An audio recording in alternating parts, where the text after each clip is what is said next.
apa yang sudah perkembangan terbaru yang bisa disampaikan kira-kira untuk progres dari perjalanan Mami? Ya kalau persiapan untuk pilkada ini kan parameternya jelas pendaftaran ya. Tanggal 27, 28, 29 Agustus ini kan periode untuk pendaftaran nanti.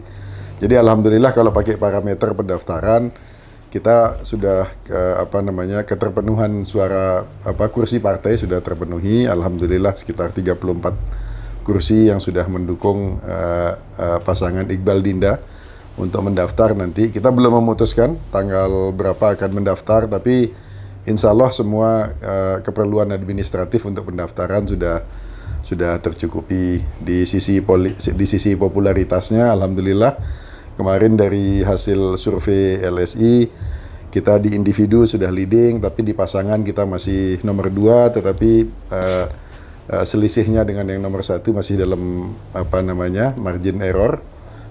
margin error, dan alhamdulillah artinya bahwa upaya kita untuk memperkenalkan diri kepada masyarakat, menjual gagasan-gagasan kita kepada masyarakat sudah mulai dibeli oleh masyarakat. Masyarakat sudah mulai memahami dan sudah mulai muncul gelombang dukungan-dukungan baru kepada pasangan Iqbal Dinda. Gagasannya kira-kira yang paling yang bisa dimention beberapa? Ya banyak sekali gagasan-gagasannya, karena kita coba menjual gagasan sesuai dengan segmen gitu. Ke petani kita ngomong tentang apa yang menjadi perhatian dan keprihatinan para petani, ke nelayan juga. Yang jelas secara umum banyak kita bicara tentang masalah industrialisasi, tetapi berbasis 3 sektor gitu. Jadi agromaritim, jadi di sektor pertanian, peternakan, dan di sektor kelautan atau perikanan laut gitu. Bang, gimana Bang Fahri menilai sosok Pak Iqbal dan kenapa Gelora jatuh cinta? Saya kan bilang dari dulu Pak Iqbal harusnya itu lawan kota kosong aja. Karena saya tahu figur ini cukup mahal untuk NTB kita sekarang.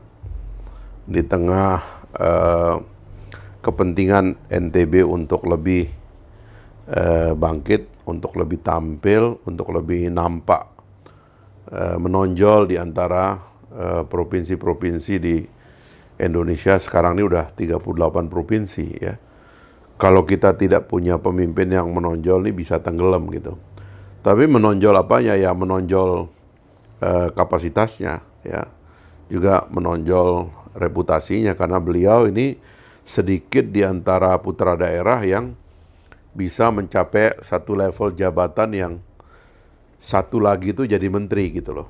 Dalam karir birokrasi yang perlahan-lahan, dan itu dilalui dengan baik gitu ya, tanpa catatan gitu. Itu luar biasa itu, mencari orang menandatangani, istilah saya itu ribuan surat sebagai birokrat tanpa masalah.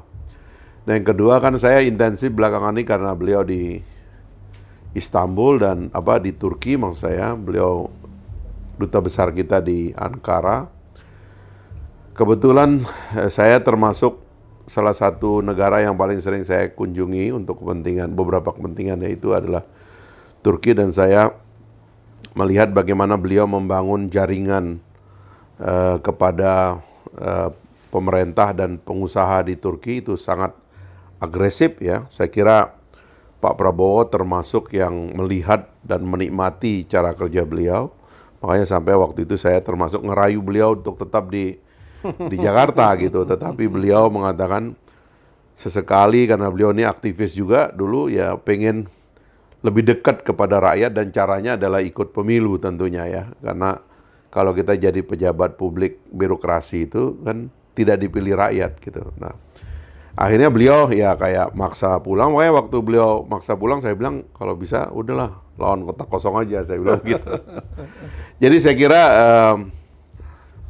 saya kaget juga ngelihat surveinya itu. Jadi kok tiba-tiba bisa terbang gitu ya. Tak, kelihatan. Padahal beliau bisa bilang nggak ada kan nggak pernah ikut pilkada kabupaten atau caleg kan. Begitu tampil, sambutan langsung positif. Jadi dugaan saya sih eskalasi akan meningkat, dan tepat yang saya rasakan bahwa rakyat NTB akan memilih beliau ya, dan antusias begitu. Apalagi beliau punya seorang wakil yang bisa dibilang satu-satunya yang secara luas akan mewakili masyarakat Pulau Sumbawa secara khusus. Betul. Dan khususnya masyarakat Mbojo ya.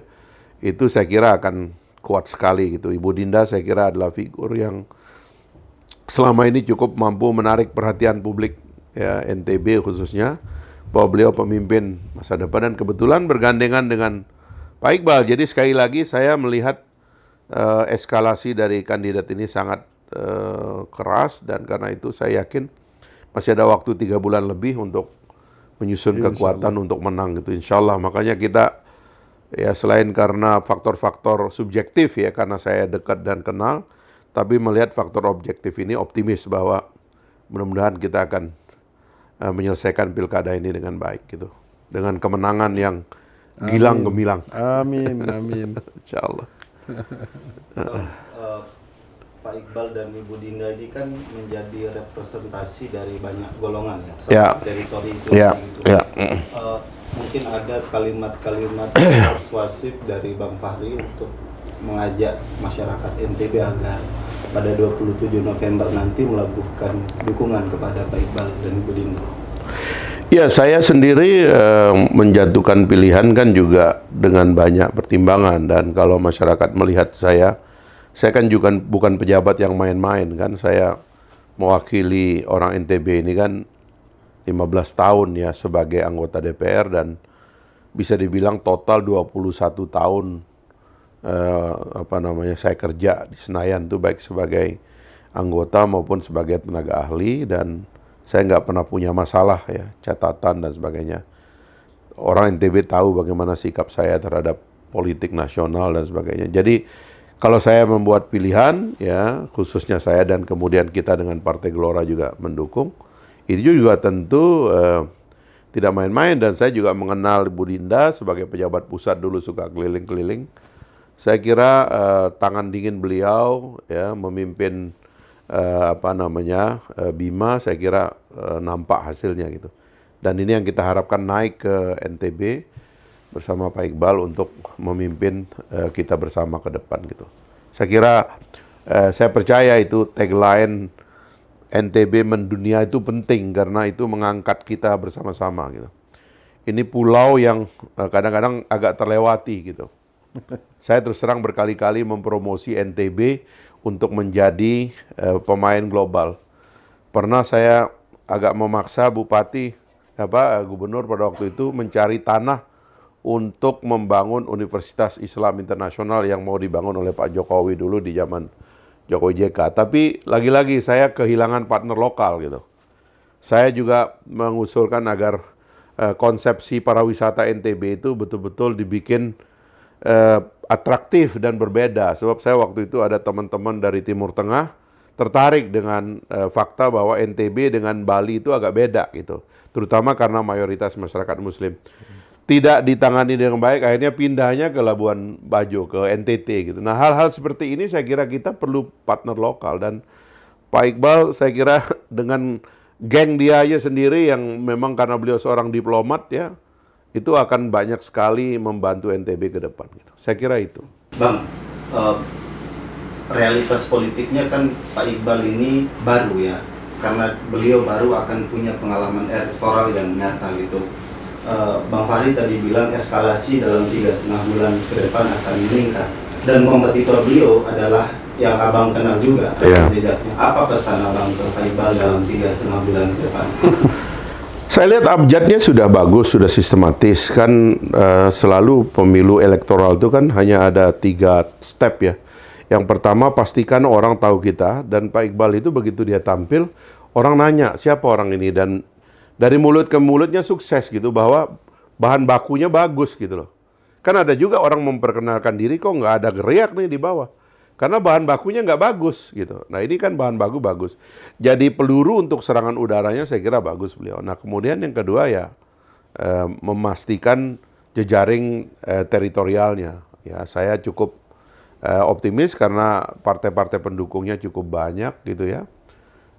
Sehingga akan banyak yang bekerja di lapangan nanti selain relawan dan lain-lain. Nah, tinggal berikutnya adalah ya istilahnya manuver gitu. Dan saya kira kalau bicara manuver, mempertemukan antar kandidat ini kalau ditimang-timang oleh masyarakat, baik masyarakat politik, masyarakat bisnis, masyarakat adat, saya kira Pak Iqbal akan unggul dengan Bu Dinda. Itu harapan saya dan saya kira beliau udah tahu nih. Taunya gimana tadi? Suaranya mulai serak. Kira-kira. Mulai banyak pidato deh. Biasanya sebentar lagi ada satu lagi, suara mulai serak, biasanya berat badan naik. Dari makan ke makan. Ya kira-kira begitulah. Pak Iqbal, ini kan sudah terang dan jelas dukungan dari Bang Fahri. Bang Fahri tokoh kita di NTB, bukan hanya di NTB, secara personal memaknai dukungan dari Bang Fahri itu seperti apa? Bang Fahri ini kan seperti yang diomongin tadi. Beliau itu termasuk orang yang melarang saya untuk pulang sebetulnya gitu. Dalam dialog-dialog kita di mobil selama berada di Turki itu beliau jelas bilang bahwa janganlah ente pulang.